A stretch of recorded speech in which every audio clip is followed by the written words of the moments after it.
በስመ አብ ወወልድ ወመንፈስ ቅዱስ አሐዱ አምላክ አሜን። በመንገድህ ይጠብቅህ ዘንድ ወዳዘጋጀሁትም ስፍራ ያገባህ ዘንድ እነሆ እኔ መልአክ በፊትህ እሰድዳለሁ። ዘጸአት 23 ቁጥር 20። ጌታችን መድኃኒታችን ኢየሱስ ክርስቶስ ወዳዘጋጀልን ስፍራ ወደ መንግሥተ ሰማያት ስንጓዝ በመንገዳችን ላይ ሆኖ የሚያደናቅፈንን ሁሉ ከፊታችን የሚያነሳልንና ስንደክም የሚያበረታን በፊቱ እንድንጠነቀቅ የተነገረን ቃሉን እንድናደምጥ የእግዚአብሔር ስም በርሱ ላይ የሆነ በኃጢአት መስራት ካስመረርነው ይቅር የማይል ቃሉን ብንሰማ ጠላቶቻችንን የሚጣላቸው ያለንን ሁሉ ብናደርግ ከፊታችን አሞራውያንን፣ ፌርዛውያንን፣ ኬጢያውያንን፣ ኢያቡሳውያንን፣ አሕዛብን የሚያስጨንቁንን የሚያስጨንቅ ሁሉ መዳንን ይወርሱ ዘንድ ስላላቸው ለማገዝ ከሚላኩት መናፍስት አንዱና ዋነኛው ሊቀ መላእክት ቅዱስ ገብርኤል ነው። ገብርኤል ማለት ሰውና አምላክ ማለት ነው። ሊቀ መላእክት ቅዱስ ገብርኤል የእግዚአብሔርን ዙፋን መንበረ ጸባዖትን ከሚሸከሙት አራቱ ኪሩቤል አንዱ ገጸ ሰብ ሲሆን ገጸ ሰብ የሚባለው ሊቀ መላእክት ቅዱስ ገብርኤል ነው። ቅዱስ ገብርኤል በኪሩቤልና አርባብ በተባሉ መላእክት ላይ ተሹሞ የሚኖር ብርሃናዊ መልአክ እንደሆነ ታላላቅ የቤተ ክርስቲያን ሊቃውንት ይናገራሉ።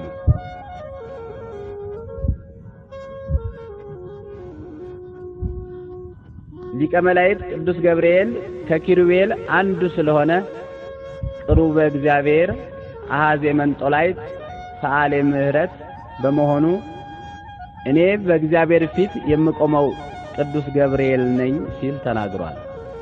ዘወትር ቅዱስ ገብርኤል በእግዚአብሔር ፊት ስለሚቆምና ለሰው ልጆች ምሕረት ስለሚለምን ወዳጆቹን ከመከራ ሥጋና ከመከራ ነፍስ የሚጠብቅ መልአክ ነው። ሊቀ መላእክት ቅዱስ ገብርኤል በመጀመሪያ ጊዜ ማኅበረ መላእክትን እንኳ ሳይቀር ያረጋጋ መልአክ በመሆኑ መልአከ ሰላም ይባላል። ድኅነተ ዓለም የሚፈጸምበትን የእግዚአብሔር ቃል የፈጣሪያችን የኢየሱስ ክርስቶስን ሰው መሆን ለቅድስት ድንግል ማርያም ያበሰረ መልአክ በመሆኑ መልአከ ብስራት መጋቤ ሐዲስ ይባላል። እግዚአብሔር ቃል ጌታችን ኢየሱስ ክርስቶስ ከንጽሕት ቅድስት ድንግል ማርያም በቤተልሔም በከብቶች በረት በተወለደ ጊዜ ልደተ ወልደ እግዚአብሔርን ያበሰረ መልአክ በመሆኑ መልአከ ፍስሐ ወሐሴት የፍጹም ደስታ መልአክ ተብሎ ይጠራል። ሊቀ መላእክት ቅዱስ ገብርኤል በሰው ልጆች ጭንቅና መከራ ጊዜ ስሙ ሲጠራ ፈጥኖ ለተቸገሩ ሰዎች የሚደርስ ከማንኛውም አስከፊና አስደንጋጭ መከራ የሚታደግ ኃያል መልአክ በመሆኑ መልአከ ኃይል ተብሎ ይጠራል። ልዑለ ባሕሪ እግዚአብሔር አምላክ አእላፍ መላእክትን በዕለተ እሁድ ከፈጠረ በኋላ ከመላእክት ልቆ የተፈጠረው ሳጥናኤል ወይም ዲያብሎስ የሐሰት አባትና ጀማሪ በመሆኑ እኔ ፈጠርኳችሁ ብሎ የሐሰት ቃል ለመላእክት ተናገረ። በዚያን ጊዜ ለማኅበረ መላእክት ወይቤሎሙ ንቁም በበህላዌነ እስከንረክቦ ለአምላክነ በማለት የሰላም መልአክ ቅዱስ ገብርኤል የፈጠረንን እግዚአብሔር እስከምናገኝ ድረስ በያለንበት ንቁም ብሎ ማኅበረ መላእክትን አረጋግቷል። ማኅበረ መላእክትን ያረጋጋ ሊቀ መላእክት ቅዱስ ገብርኤል ከአባታችን ከአዳም ጀምሮ እስከ ሕልቀተ ዓለም ድረስ የሚነሱትን ሰብአ ዓለም የሚረዳና የሚጠብቅ ሊቀ መላእክት ቅዱስ ገብርኤል ነው። ይኸውም የሰው ልጅ ጥንተ ጠላት ዲያብሎስ አዳምንና ሔዋንን ሱባኤ ከገቡበት ባሕር ውስጥ አስወጥቶ ከባድ መከራ ባደረሰባቸው ጊዜ በደብረ ቅዱስ አባታችን አዳምን እናታችን ሔዋንን የረዳ እርሱ ነው። ለአዳምና ለሔዋን ቅዱስ ገብርኤል ከገነት ፍሬያት አዕዋፍ አምጥተው ዋሻዎችን እንዲሞሉላቸው አድርጓል። ለአብርሃም ልጅ ለእስማኤል ከእናቱ ከአጋር ጋር ዋየ ፀሐይ በበረታበት በዚያ በረሃ ውሃ አጥተው በተጨነቁ ጊዜ ሊቀ መላእክት ቅዱስ ገብርኤል በበረሃ ቀዝቃዛ ውሃ አመንጭቶላቸው ጠጥተዋል። ሊቀ መላእክት ቅዱስ ገብርኤል በብሉይ ኪዳን ዘመን የነበሩትን ቅዱሳን አበውን፣ መሳፍንትን፣ ነገስታትን፣ ነቢያትን፣ ካህናትን ከማንኛውም አስከፊ መከራ ጠብቋቸዋል፣ ረድቷቸዋልም።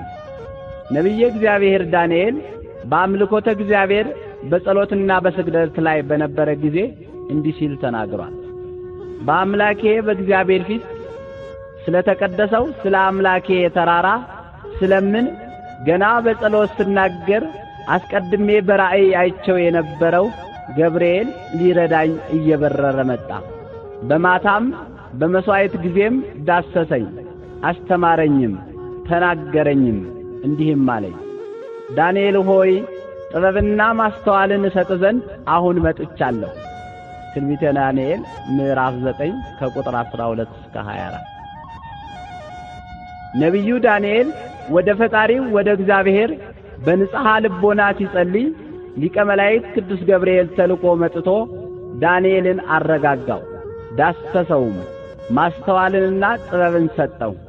ምስጢረ ስጋዌንም ገልጾለት መቅደስ ትትሃነጽ እስከ ክርስቶስ ወእምዝ ትትመዘበር ብሎ ተናግሯል። ዳንኤልን የጠበቀና የረዳ ቅዱስ ገብርኤል አሁንም ወዳጆቹን ሲረዳ ይኖራል።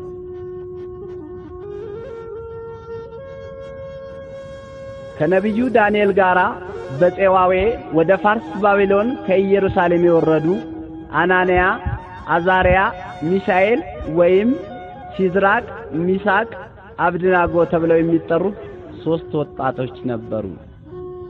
ታሪካቸው በትንቢተ ዳንኤል ከምዕራፍ 1 እስከ ምዕራፍ 4 እንደተገለጸው እነዚህ 3 ወጣቶች ከኢየሩሳሌም ተማርከው ወደ ፋርስ ባቢሎን እንደወረዱ ንጉሡ ናቡከደነፆርም 3ቱን ወጣቶች አናንያን፣ አዛርያን፣ ሚሳኤልን የባቢሎናውያንን ቋንቋና ጥበብ እንዲማሩ ካደረገ በኋላ በባቢሎን አውራጃዎች አስተዳዳሪ አድርጎ ሾማቸው።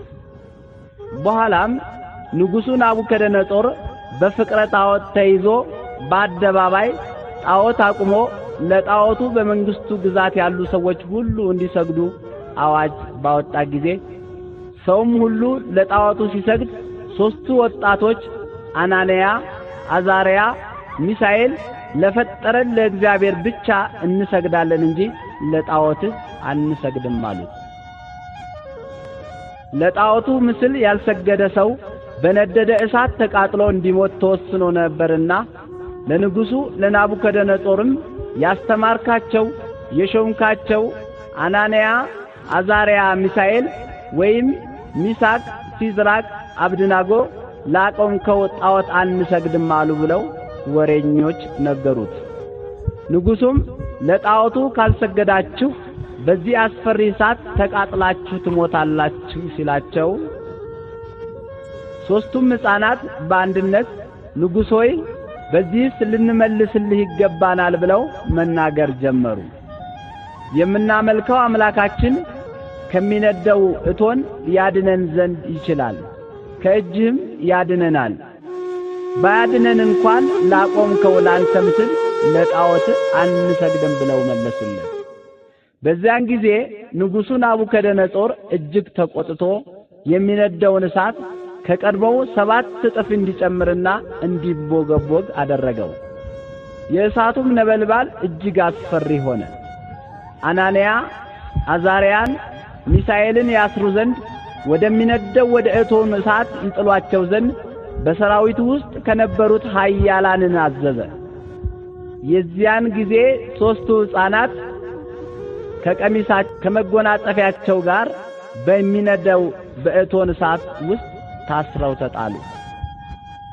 የጣሏቸው ኃያላን ሰዎች ግን የእሳቱ ወላፈን ወዲያውኑ ገደላቸው። የመላእክት አለቃ ቅዱስ ገብርኤል ከእግዚአብሔር ተልኮ መጥቶ የነደደውን እሳት አቀዝቅዞ ወደ ውሃነት ለውጦ 4ኛ በመሆን በእሳቱ ውስጥ ቅዱስ ገብርኤል ለንጉሡ ስለታየው በመገረም አማካሪዎቹን እንዲህ አላቸው፣ 3 ሰዎች አስረን በእሳቱ ውስጥ ጥለን አልነበረምን? እነሆ እኔ የተፈቱ በእሳቱ መካከል የሚመላለሱ 4 ሰዎችን አያለሁ። ምንም አላቆሰላቸውም። የአራተኛው መልክ የአማልክትን ልጅ ይመስላል ብሎ መሰከረ። የዚያን ጊዜ ንጉሡ ናቡከደነጾር ወደሚነደው ወደ እሳቱ እቶን በር ቀርቦ እናንተ የልዑል ባሪያዎች ሲድራቅ፣ ሚሳቅ፣ አብድናጎ ኑ ውጡ ብሎ ተናገራቸውና የራሳቸው ጠጉር እንዳልተቃጠለች ሰናፊላቸውም እንዳልተለወጠ የእሳቱም ሽታ እንዳልደረሰባቸው አየ። ይህ ሁሉ የሆነው በቅዱስ ገብርኤል ጥበቃና ተራዳይነት ነው። ዛሬም በዘመናችን በአምልኮተ እግዚአብሔር በምግባር በትሩፋት የጸኑትን በቅዱስ ገብርኤል የተማጸኑትን ወጣቶች፣ እናቶች፣ አባቶች ሁሉ በዓለማችን ላይ ከሚነደው ከኤድስ እሳትና ከልዩ ልዩ መከራ ሲጠብቅ ይኖራል። በዘመነ ካህናትም ሊቀ ካህናቱ ዘካርያስ በቤተ መቅደስ ጸሎተ ዕጣን በሚያደርስበት ጊዜ በመሠዊያው በስተቀኝ ሊቀ መላእክት ቅዱስ ገብርኤል ተገልጾ ጾምህንና ጸሎትህን እግዚአብሔር ተቀብሎልሃል፣ ወንድ ልጅ ትወልዳለህ በማለት ልደተ ዮሐንስ መጥምቅን አብስሯል። በሰይጣን የሽንገላ ቃል ምክንያት አዳምና ሔዋን ሕገ እግዚአብሔርን በመተላለፋቸው መላው ዓለም ጨለማ ለብሶ ቅዱስ ገብርኤል በብስራቱ ድንግል ማርያምን አምላክን ትጸንሻለሽ ብሎ በማብሰሩና እመቤታችንም ይሁንልኝ ይደረግልኝ በማለቷ መላው ዓለም ከጨለማ ወደ ብርሃን ተሸጋገረ ይላል የታኅሳስ ወር የቅዱስ ገብርኤል ድርሳን። ድንግል ትጸንሳለች፣ ወንድ ልጅም ትወልዳለች፣ ስሙንም አማኑኤል ትለዋለች ተብሎ በትንቢተ ነቢያት የተነገረው የድኅነተ ዓለም የተስፋ ጊዜ ሲደርስ ሊቀ መላእክት ቅዱስ ገብርኤል ከእግዚአብሔር ዘንድ ወደ ቅድስት ድንግል ማርያም ተልኮ መጣ።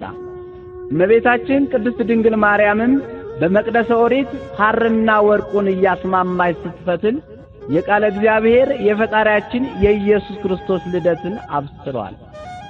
የሉቃስ ወንጌል ምዕራፍ 1 ቁጥር 26።